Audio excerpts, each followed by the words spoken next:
Hey everyone, welcome back to SimpleGuide TV. In this video, we're going to explore CapCut keyframes and learn exactly how to use them to make your videos stand out. Let's dive right in.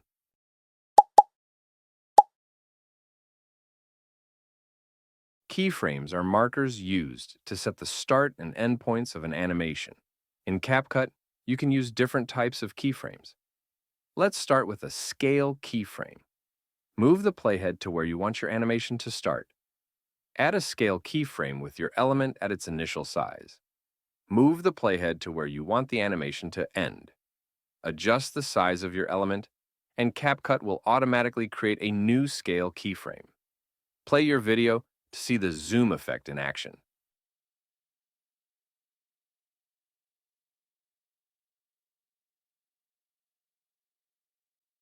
Next up, we have position keyframes. Move the playhead to where you want the animation to start.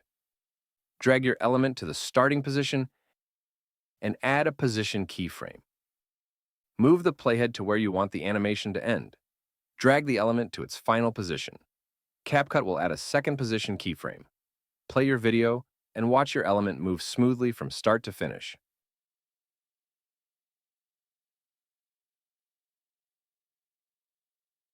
Now let's see how we can use Opacity keyframe to create a fade effect. Add your media file to the timeline. Move the playhead to where you want the fade effect to start. Set the opacity to 0% and add a keyframe. Move to where you want the fade to end. Adjust the opacity to 100% and add another keyframe.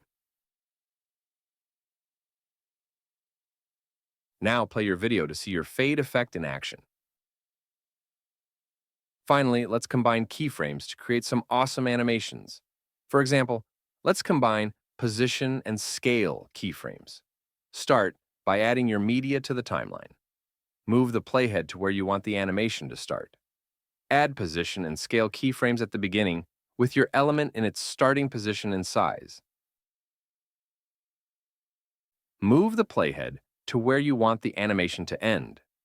Adjust the position and scale to your desired final state, and CapCut will create new keyframes with these changes. Hit play and watch as your element moves and zooms smoothly from start to finish. Combining keyframes like this opens up a world of possibilities for creating unique and dynamic animations. And there you have it. Everything you need to know about keyframes in CapCut.